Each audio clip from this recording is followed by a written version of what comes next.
Hello everyone, welcome back to KORRACAST. I'm here this week. Ryan has returned as well. Right. I don't think you guys care about these guys, but they're here. We're still here. Anyways, check our Tumblr. We're throwing updates on there, and... I get to talk now? Oh boy!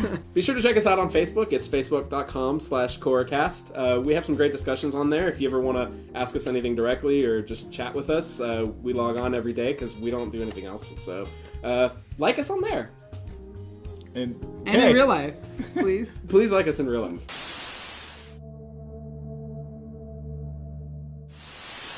This was a Korra without Korra. It was. Man, was that great. But but everybody really... Korra wasn't there. Tenzin wasn't there. So really, this was side character episode. Bolin picked up a lot of slack, and so did Asami. One thing that kind of confused me, though, was, okay, I always thought that, like, when Varrick showed that video to Asami, like, oh, this is what's going to be, the whole thing, moving pictures, is going to be crazy. But apparently, like, movie stars and stuff already exist in this world, so it wasn't that big of a deal. In between the time he invented movies, movie stars and the entire industry has developed. And Hollywood. He invented Hollywood the entire exists. industry at the same time, rather than the real world where we had to invent the camera and then all this. I know everything like that. But I don't know, and this was really kind of a little bit last week when it touches on this, is it reminds me of the Leni Riefenstahl videos from Nazi Germany. That's who Bolin is. Right. He's always played off as the lovable loser who's kind of dumb, but, like, he's actually being manipulated and taken for... And now it's just, like, it's not for comedy anymore. Like, we found out that Varrick is bad, but he did...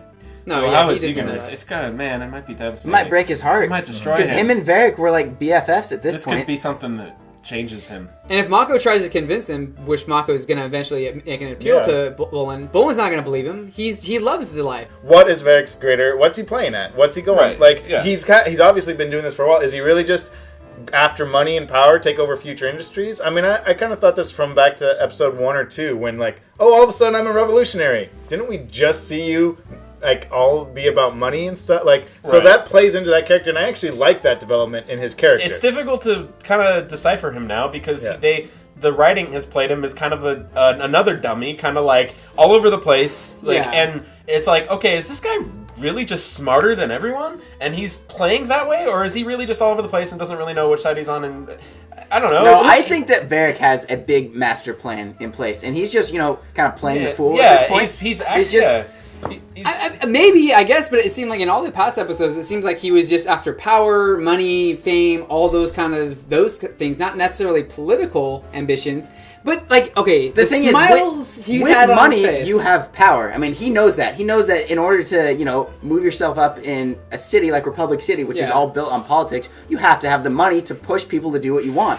And, I mean, he has that now. He just got Future Industries. Who knows? I mean, that's the biggest company in the world.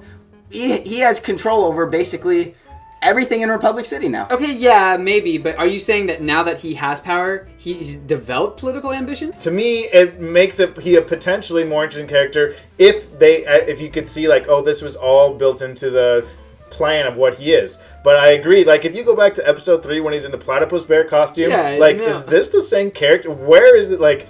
He is involved politically as much as it interferes with him making money. So he wanted to stop, the North from invading because it was hurting his business plans. And Unalaq was not he was not a fan of anything that Varrick was doing. Yeah. So he just wanted to stop him there. He's going to Republic City and getting all this stuff basically because war means money. That's why he is trying to cause all of these things happen. So, I agree. I mean, but that's why would he then not want them to invade? Because, like you said, war usually means opportunity for, opportunists. So, if anything, he would want to, in some way, aggravate. I think that's why he blew up the building. Right.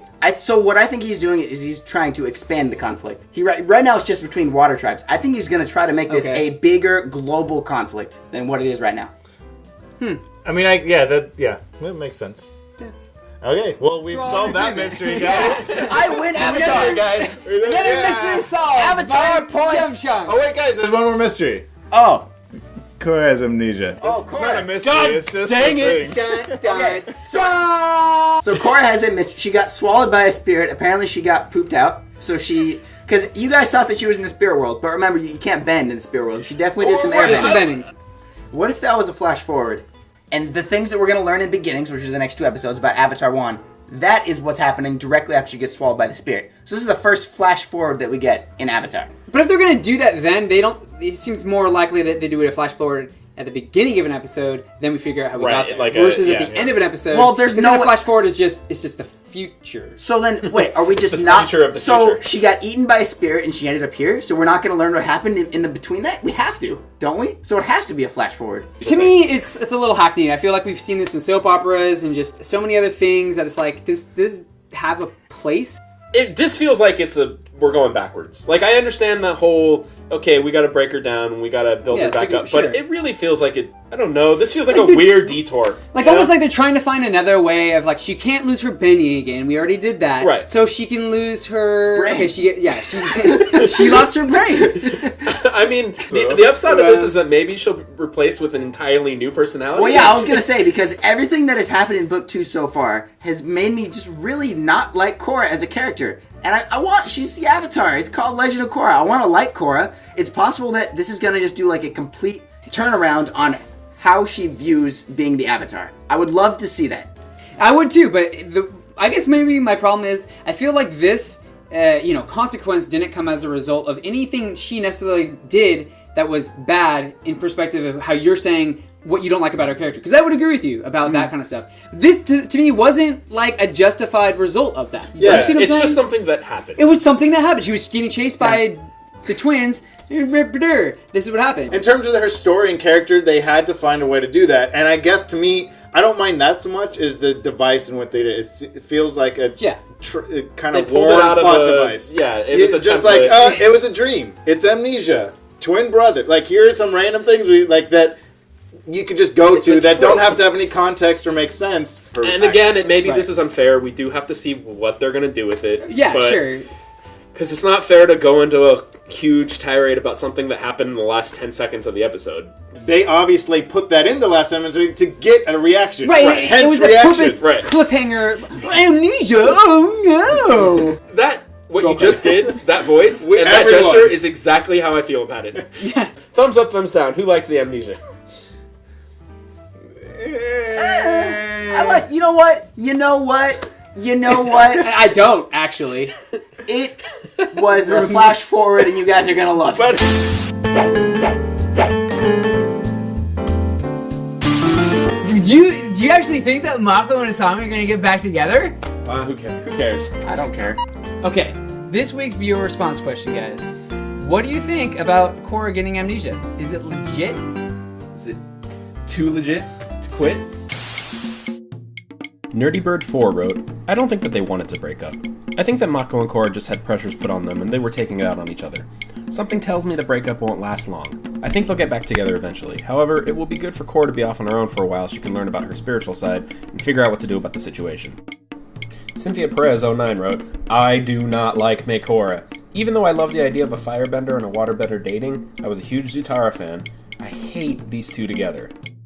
8 Miles to Candy wrote, I was less mad about the breakup, which means not at all, and more cheese to how Mako treated Bolin. The breakup needed to happen. Everyone needs to get their priorities in order. Maritza Monreal wrote, I don't know how to feel anymore. I miss Ryan. So what do you guys think about... for realsies this time. Okay, no jokesies. What do you think about Amnesia? Just game, in general? the video game. Just Yeah, it's scary. Don't play it. That's what he thinks. I think it's pretty What do you scary, think? But when it's attached to a Korra, you have a horrible ending. Wait, hold on. Ryan, that's just going to add to the shipping people are doing with us, okay?